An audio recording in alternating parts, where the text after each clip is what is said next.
2부 예배 참여한 교우들과 또 영상으로 참여한 교우들에게도 큰 은혜의 시간이 되신 줄 믿습니다. 오늘 시간 우리에게 주신 하나님의 말씀입니다. 하나님의 말씀은 두 군데입니다. 구약 성경과 신약 성경의 말씀을 나눌 텐데요.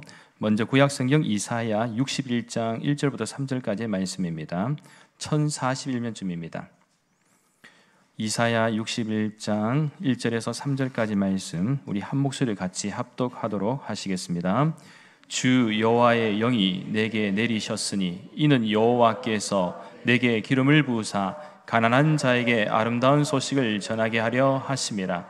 나를 보내사 마음이 상한 자를 고치며 포로된 자에게 자유를, 갇힌 자에게 노임을 선포하며 여호와의 은혜의 해와 우리 하나님의 보복의 날을 선포하여 모든 슬픈 자를 위로하되 무릇 시온에서 슬퍼하는 자에게 화관을 주어 그 죄를 대신하며 기름으로 그 슬픔을 대신하며 찬송의 옷으로 그 근심을 대신하시고 그들이 의의 나무 곧 여호와께서 심으신 그 영광을 나타낼 자라 일컬음을 받게 하려 하심이라.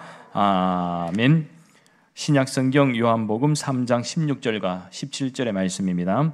신약 146년쯤입니다. 역시 우리 한 목소리를 같이 합독하도록 하시겠습니다. 하나님이 세상을 이처럼 사랑하사 독생자를 주셨으니 이는 그를 믿는 자마다 멸망하지 않고 영생을 얻게 하려 하심이라. 하나님이 그 아들을 세상에 보내신 것은 세상을 심판하려 하심이 아니요 그로 말미암아 세상이 구원을 받게 하려 하심이라. 아멘. 할렐루야. 오늘 거룩한 주일이자 특별히 새가족 초청주일을 맞이하면서 오늘 저희 교회에 오신 여러분을 주님의 이름으로 환영하고 축복합니다. 세상에 수많은 사람들이 있지만 그 수많은 사람들 가운데 특별히 오늘 저희 대구 난강교회에서의 귀한 만남은 얼마나 귀하고 복된지 모르겠습니다. 그렇지 않습니까? 세상에 현재 78억 명의 인구가 있다라고 하고요. 또 대한민국 그 수많은 인구 속에서 또 나라 또 도시 가운데 우리 대구라는 것, 대한민국의 대구라는 곳에서 또 남구의 대명동에 있는 우리 대구 난강교회에 오신 것, 이것은 절대로 우연이 아니라 하나님의 크신 은혜임을 믿습니다. 아무쪼록 함께함이 기쁨이고 오늘 여러분께서도 편안하게 생각하시고 또 잠시만 함께 하나님의 말씀을 나누도록 하겠습니다. 오늘 이 시간에는 인생의 모범답안이라는 제목으로 하나님의 말씀을 나누도록 하겠습니다. 아마 여러분들께서는 학창시절 참 시험을 많이 보셨지요. 당연히 우리나라는 교육 환경이 그래도 선진국과 비교했을 때에 부족함이 없을 정도로 우리가 교육의 기간이 깁니다. 그러면서 시험을 참 많이 쳐보셨을 텐데요. 그래서 시험을 치면서 실수로 100점도 맞아보고, 그죠? 주관식도 깬또 짚었는데 맞춰버리고, 그죠? 아마 기적과 같은 경험들을 많이 하셨을 거라 생각합니다. 100점들 한 번씩 다 맞아보셨죠? 예. 아마 시험을 치르는 사람들이 가장 바라는 것은 이 모범 답안을 손에 가지는 것입니다. 그러니까 시험 전에 모범 답안을 알면 시험을 정말 잘 칠 것 같고 분명히 좋은 점수를 얻을 수가 있기 때문입니다. 그러나 그렇다고 이 모범 답안을 챙기면 불법이기 때문에 문제가 되겠죠. 그래서 어느 누구도 윤리 도덕적인 양심상 쉽게 그렇게 하지 못합니다. 대신 좋은 성적을 얻으려면 열심히 공부하는 것이 최고의 방법이겠죠. 그런데요, 인간의 일생에서 가장 중요한 과제가 있습니다. 그것은 바로 내게 주어진 인생에서 어떻게 사는 것이 가장 의미 있고 또 가치 있는 삶인가에 대한 질문입니다. 인간이라면 이 한 번 주어진 이 세상에서의 삶을 잘 살고 싶어하는 마음이 가득할 것입니다. 그리고 믿음이 없고 신앙에 대해서 잘 모르시는 분들에게 믿음을 가지라고 하면 상당히 어렵고 부담스러운 것도 사실입니다. 그러나 오늘 오신 여러분들이 이 조금만 마음의 문을 활짝 열고 깊이 생각하신다면 이 세상을 사는 동안 가장 의미 있고 가치 있는 인생에서의 이 모범 답안을 발견하게 될 줄 믿습니다. 따라서 오늘 이 시간에는 크게 두 가지 관점에서 간략히 말씀을 나누겠습니다. 첫째는 세상이 던져주는 인생의 질문입니다. 여러분이 이 세상을 살다 보면 조금씩 깨달는 현실이 있습니다. 그것은 내게 힘이 있고 능력이 있고 또 열정이 있을 때 이 모든 것을 다 잘할 것 같은데 막상 부딪혀 보면 어떻습니까? 생각보다 쉽지 않다는 것이죠. 현실이 쉽지 않다. 무엇보다 우리를 힘들게 하는 것이 전혀 생각지도 못한 건강상의 문제라든지 사람들과의 관계에 있어서의 문제, 그리고 뜻하지 않은 이 환경으로 인하여 실패를 경험하기도 합니다. 예를 들어 코로나19와 같은 질병으로부터의 문제는 인류의 최대의 과제이기도 합니다. 그리고 앞으로도 우리가 전혀 예상치 못하는 어떠한 질병이 우리를 위협할지 또 우리에게 다가올지 어느 누구도 알 수가 없는 것이죠. 그러다 보니 현재 코로나19의 팬데믹 현상을 경험하고 있는 현재의 우리 사회는 말 그대로 어떤 사회인가라고 할 때 바로 피로사회입니다. 즉 우리 사회가 피곤하고 고단한 사회가 되었다라는 의미입니다. 여기에는 단순하게 설명할 수 없는 아주 복잡한 요소들이 얽혀 있지요. 왜냐하면 보통 피곤하다라는 것은 육체적으로도 생각할 수가 있겠지만 정신적으로, 심리적으로 그리고 환경적으로도 접근할 수 있기 때문입니다. 그렇다면 우리를 이렇게 피곤하게 만드는 중요한 요인들은 무엇이 있을까요? 크게 두 가지 관점에서 이해한다면 하나는 사회의 구조적인 면에서 이해할 수가 있습니다. 바로 우리 사회는 규율 사회이죠. 이것은 나름대로의 질서와 또 제도를 위한 방법입니다. 그래서 보통 이러한 사회가 정한 규율을 잘 따라가면 나름대로의 행복감과 만족감이 높아지겠지만 반대로 따라가지 못할 때는 피곤한 점이 많다라는 것입니다. 그리고 사실 사회의 모든 규율을 다 지켜내거나 또 따라가는 것도 절대로 쉽지가 않지요. 예를 들면 현재의 규율은 과거의 전통적인 규율과는 많이 달라졌습니다. 과거에 비해 현재는 개인의 가치관과 신념이 더 중요해졌고 나와 다른 타인들은 치열한 경쟁과 또 경계의 대상이기도 하지만 더 나아가 무관심의 대상 혹은 짐스러울 정도로 나에게 피곤함을 주는 존재가 되어버렸습니다. 그래서 과거에는 해라 하지 마라 그러면 내 가치관과 신념이 좀 맞지 않더라도 참고 따라갑니다. 그러나 지금은 나의 가치관과 신념이 다를 때는 스스로 알아서 결정하고 판단하며 나아가 행동으로 옮기게 됩니다. 또 다른 하나는 사회의 현상학적 면인데 과거에는 하지 마라라는 이 부정적인 측면에서의 규율 때문에 피로감이 높았다면 현재는 해라의 긍정적인 측면에서의 규율이 많아서 피로감이 높아집니다. 즉 현재는 과거보다 훨씬 더 할 것들이 많고 하고 싶은 것도 많지만 쉽게 다 감당할 수 없는 이 현실 앞에서 삶에 대한 피로감을 넘어서 때로는 정신적으로, 심리적으로 우울증이나 스트레스로 이어지기도 합니다. 그러니까 과거에는 너무 없어서 멘탈이 나갔다면 요즘은 너무 많아서 멘탈이 나갑니다. 할 일은 정말 많은데 모두 감당할 수 없고 또 즐겁게 할 수 없는 현실 앞에서 좌절하고 절망한다라는 것이죠. 그런 의미에서 세상에서는 어떤 존재이든지 가치를 돈으로 환산합니다. 그래서 비싸면 비쌀수록 더욱 가치를 인정받기도 하지요. 그래서 사람들은 자신이 보다 가치 있는 존재가 되기 위해서 이 앞만 보고 열심히 달려갑니다. 그런데 어느 순간 그렇게 넘쳤던 열정도, 에너지도 자신이 갖고 있던 비전도 멈춰 버립니다. 왜 그럴까요? 이유는 간단합니다. 방향을 잃어버렸기 때문입니다. 내가 달려가는 이 길이 분명히 맞는 것 같았는데 어느 순간 길을 잃어버렸습니다. 사실 속도보다는 방향이 중요한데 이 방향을 잃어버리니까 내가 무엇을 해야 하는지를 잊어버리는 것입니다. 그렇게 여러분 삶은 좀 천천히 가도 괜찮지만 방향을 잘못 잡으면 큰 위기에 부딪히게 됩니다. 그러니까 방향을 잃은 채 속도를 내고 계속 달리다 보면 그것이 낭떠러지로 가는 것인지 죽음으로 가는 것인지 절망으로 가는 것인지 모를 정도입니다. 그러면서 갑자기 이런 질문이 듭니다. 내가 무엇 때문에 이렇게 열심히 살지? 나는 무엇을 향해 지금 달려가고 있는 것이지? 내가 왜 이렇게 발부둥치며 살아야 하지? 여러분, 이런 질문들이 어느 순간 갑작스럽게 나타날 수도 있다는 것이죠. 여러분은 지금 무엇을 위해 어디로 달려가고 있습니까? 오늘도 숨가쁘게 살아가던 여러분들에게 세상은 한 번씩 이러한 인생의 질문들을 우리들에게 던집니다. 그래서요, 모든 사람들은 태어나서 살아가는 동안 인생에 있어서 크게 세 가지 질문을 던집니다. 첫째는 인간은 어디에서 왔는가라는 질문. 이것은 삶의 본질에 관한 문제입니다. 부모로부터 온 것인가?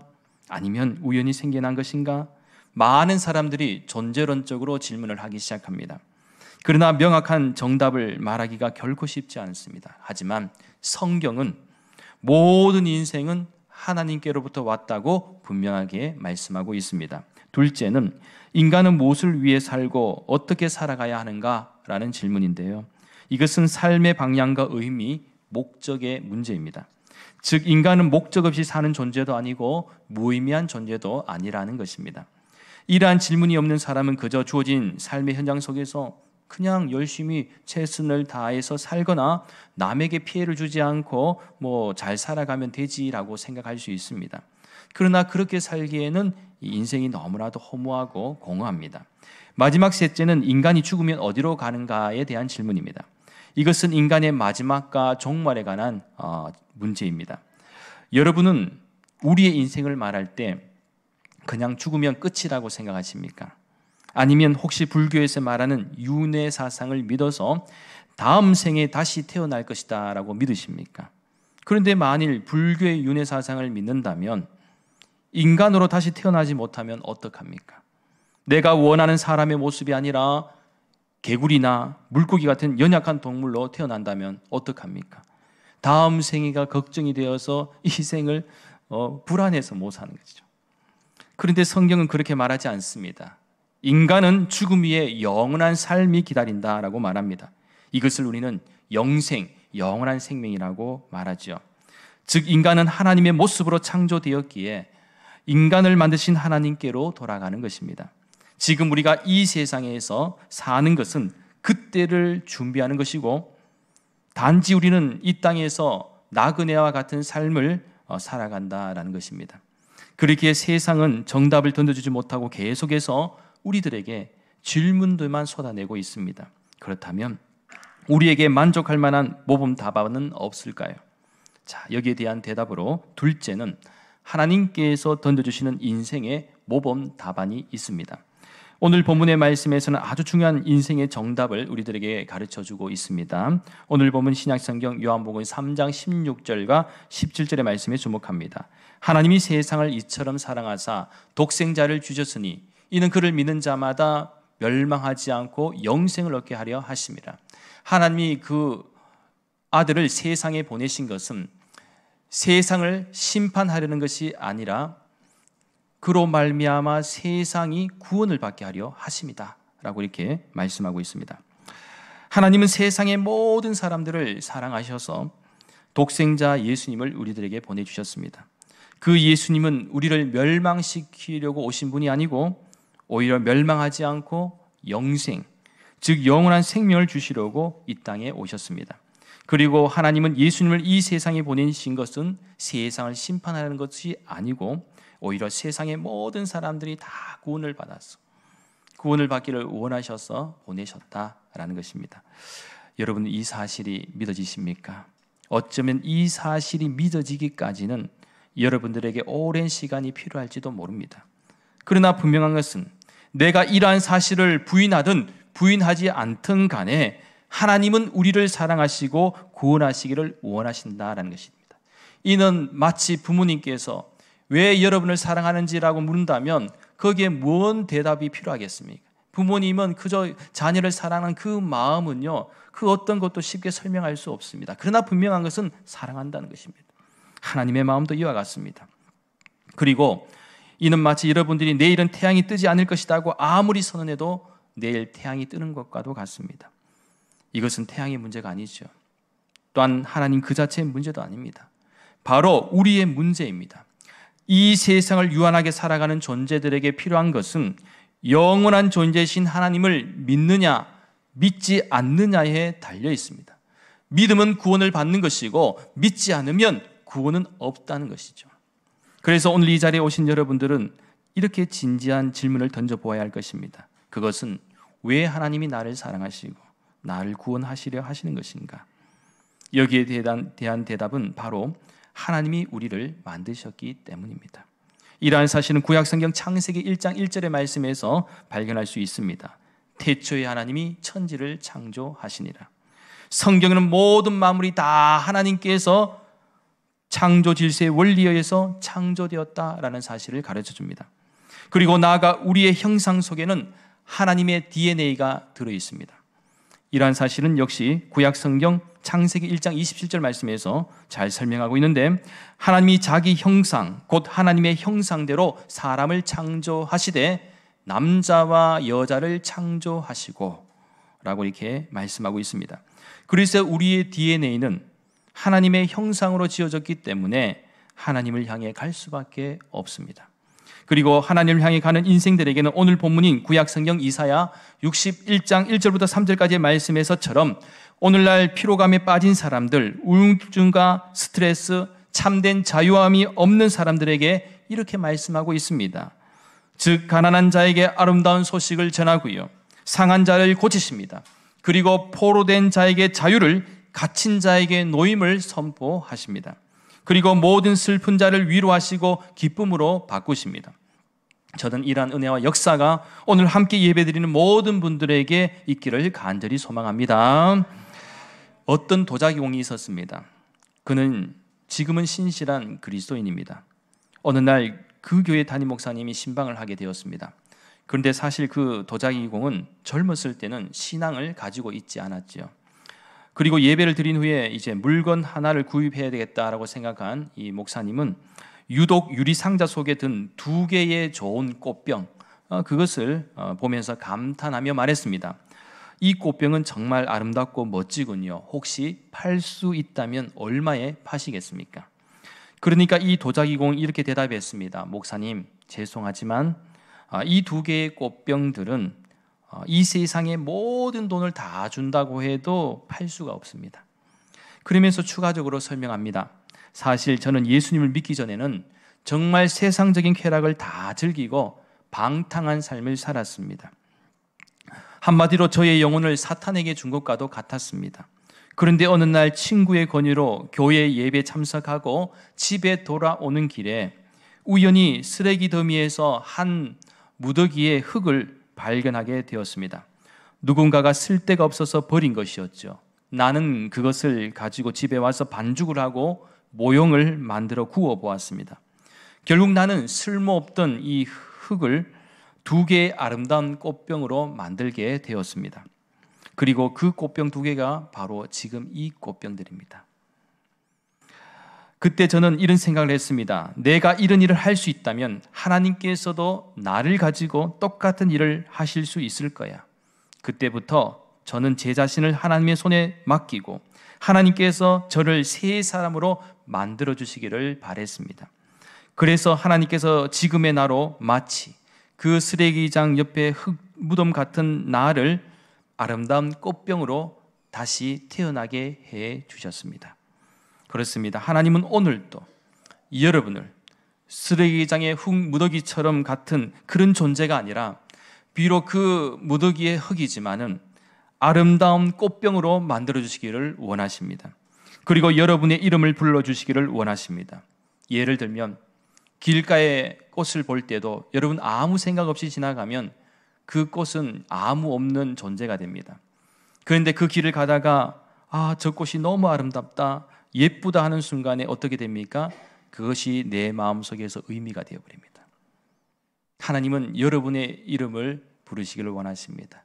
여러분의 이름을 부르시는 순간 하나님께 의미가 되는 것이고, 또 여러분 역시 하나님의 이름을 부르는 순간 하나님이 나의 하나님이 된 그런 의미가 생긴다라는 사실입니다. 지금도 우리 교회, 그리고 우리 교회에 있는 모든 성도님들은 열심히 최선을 다하며 세상 속에서 그래도 이 소금과 빛의 사명을 감당하기 위해서 많이 노력하고 있습니다. 저희 대구 난강교회가 올해 70주년 됐습니다. 70주년의 역사 동안에 우리 지역 사회와 함께 수많은 믿음의 선배님들과 함께 지금까지 참 좋은 일도 많이 했습니다.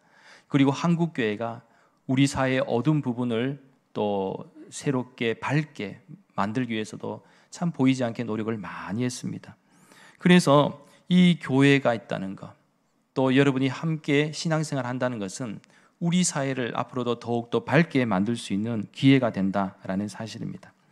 그래서 다 설명할 수 없지만 지금도 정치, 경제, 사회, 문화, 교육, 특별히 이름만 대면 너무나도 유명한 연예인들까지 예수님을 믿는 사람들이 각자의 분야에서 그리스도의 향기와 또 소금과 빛의 사명을 감당하기 위해서 노력하고 있다라는 것입니다. 저는 이러한 일에 오늘 오신 여러분들도 함께 동참할 수 있고 함께 아름다운 믿음의 삶과 또 인생의 여정을 걸어갈 수 있으면 좋겠습니다. 사랑하는 여러분, 이제 말씀을 정리합니다. 오늘 저희 교회에 오신 새가족과 오랜만에 다시 오신 교우들께서는 앞으로 예수님을 만남으로써 인생의 모범 답안을 찾으시길 바랍니다. 가난함이 부유하게 되고 상한 마음이 치유되고 회복되며 나아가 갇힌 자에게 참된 자유를 누리는 복된 인생이 될 수 있기를 간절히 소망합니다. 세상은 우리들에게 정말 해답을 던져줄 것처럼 이야기하지만 때로는 정답이 아니라 오답인 경우가 얼마나 많은지 모릅니다. 그리고 언제나 다시 질문으로 돌아갈 수밖에 없습니다. 그러나 예수님을 믿는 인생은 모범 답안을 찾을 수가 있습니다. 왜냐하면 우리가 믿고 고백하는 예수님이 변하지 않는 진리이시기 때문입니다.